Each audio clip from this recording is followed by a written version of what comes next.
कि डीएपी की कमी हमारे पूरे प्रदेश में है। तो आपकी सरकार थी तो हर साल नकली यूरिया वहाँ पकड़ा जाता था। ये व्यवस्था आपके समय से भी चली आ रही है। ये है आप लोगों का शासन।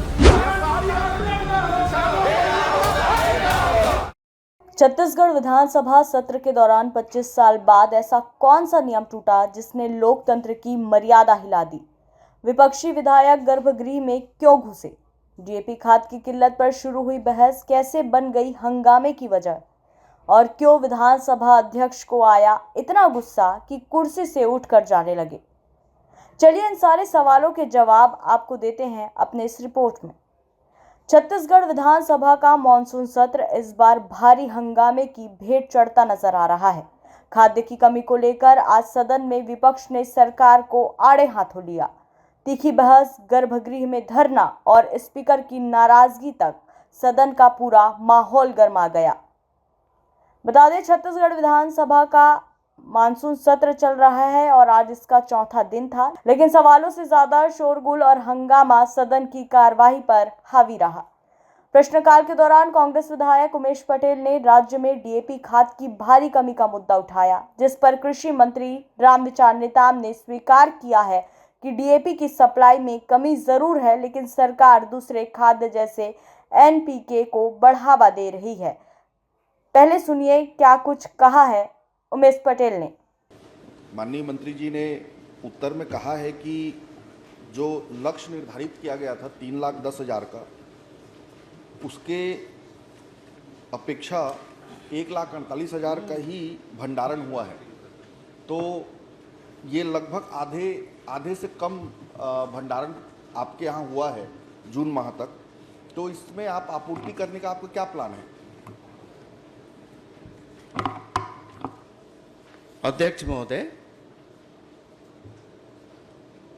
हमने आपूर्ति करने के लिए लगातार विभागीय स्तर से और माननीय मुख्यमंत्री जी के स्तर से लगातार हम संबंधित जो विभाग है, खास करके भारत सरकार से हम सतत संपर्क में हैं और जो आपूर्तिकर्ता जो कंपनियां हैं, उन कंपनियों से भी हमारे विभागीय अधिकारी सतत संपर्क में हैं और किसी तरह की कोई कमियां न हो, दिक्कत न हो। जो परिस्थितियां बनी हैं प्रदेश भर में, खास करके डीएपी को लेकर के, इस बारे में मैं पहले भी अपनी स्टेटमेंट दे चुका हूं और आज भी आपके समक्ष में ये बताना चाहूँगा अध्यक्ष महोदय कि बहुत जगहों में जो डीएपी की कमी थी, उसके जगह में हम दूसरे खाद को भी हम प्रमोट कर रहे हैं और इसके साथ साथ हमारा डीएपी नैनो भी आ गया है, तो उसका उपयोग करने के लिए भी हम लोगों को प्रोत्साहित कर रहे हैं। और जैसे जैसे लोगों तक ये पहुंच रहा है तो मैं समझता हूं कि बहुत सारी समस्याएं दूर हो रही हैं और हमारा जो उर्वरक के जो आपूर्ति का जो प्लान है वो भी हमारे पास आ गया है। उसके तहत हम लगातार सभी जगह 1-2 दिन के अंदर में बहुत जगहों में जो रैक पॉइंट है वहाँ पे पहुँचने वाला है। आप सदन को मैं वो भी अवगत करा दूँ। मंत्री नेताम ने जानकारी देते हुए बताया कि राज्य को 18,850 मीट्रिक टन खाद की आपूर्ति होनी है और जल्द ही 14 रैक खाद के पहुंचने की उम्मीद है। सुनिए इसके अलावा और क्या कुछ मंत्री ने कहा। कि खरीफ 2025 में उर्वरक डीएपी का लक्ष्य 3,10,000 मीट्रिक टन था और 30 जून 2025 तक डीएपी के लक्ष्य के विरुद्ध 1,08,155 मीट्रिक टन हमें प्राप्त हुआ है और पुराना जो बचत था उसमें 40,746 मीट्रिक टन, इस तरह से 1,48,900 मीट्रिक टन हुआ।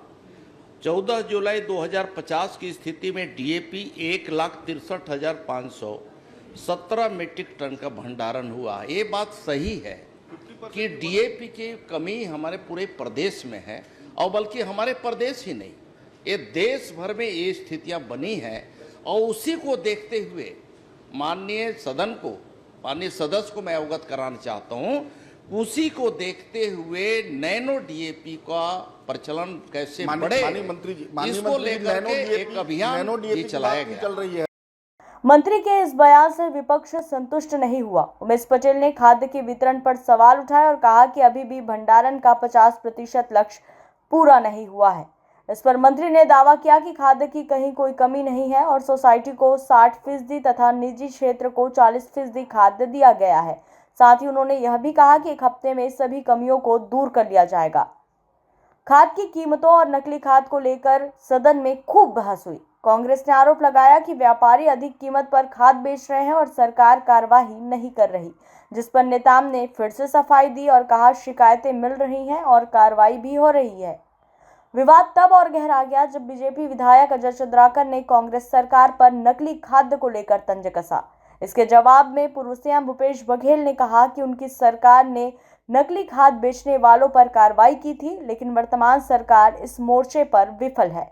माननीय अजय चंद्राकर जी ने गलत बात यहाँ सदन में की।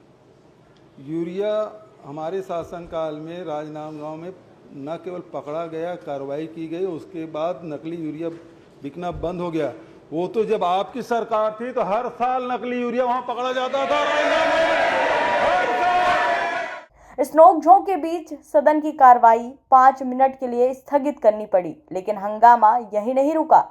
कार्रवाई फिर शुरू हुई तो भूपेश बघेल ने खाद्य भंडारण से जुड़ा नया सवाल खड़े कर दिया। इस दौरान विपक्ष के विधायक गर्भगृह में पहुंच गए और नारेबाजी शुरू कर दी। विपक्ष के इस कदम पर स्पीकर डॉक्टर रमन सिंह भड़क उठे। उन्होंने विपक्ष के रवैये को असंसदीय बताते हुए कहा कि छत्तीसगढ़ विधानसभा की 25 साल की परंपरा को विपक्ष ने ध्वस्त किया है। सुनिए क्या कुछ उन्होंने कहा। प्रतिपक्ष के सम्मानित सदस्यों ने निरंतर असंसदीय व्यवहार इस विधानसभा में 2 बार 3 बार आग्रह करने के बाद भी जो यहाँ की 25 साल की परंपरा है उसको ध्वस्त करने में लगे हुए हैं और ये नुकसान छत्तीसगढ़ का है, छत्तीसगढ़ के संसदीय परंपराओं का है। पूरा देश देखता है कि छत्तीसगढ़ ने क्या मापदंड स्थापित किए थे और उस मापदंड को धज्जियां कैसे उड़ाई जा रही है। इसलिए मेरे आग्रह के बाद भी आप समझने को तैयार नहीं है, सदन की कार्यवाही 12 बजे तक के लिए स्थगित। बहरहाल अब देखना यह होगा कि खाद्य संकट की ये सियासत समाधान की ओर जाती है या सत्र का यही हंगामा केंद्र बनकर रह जाएगा।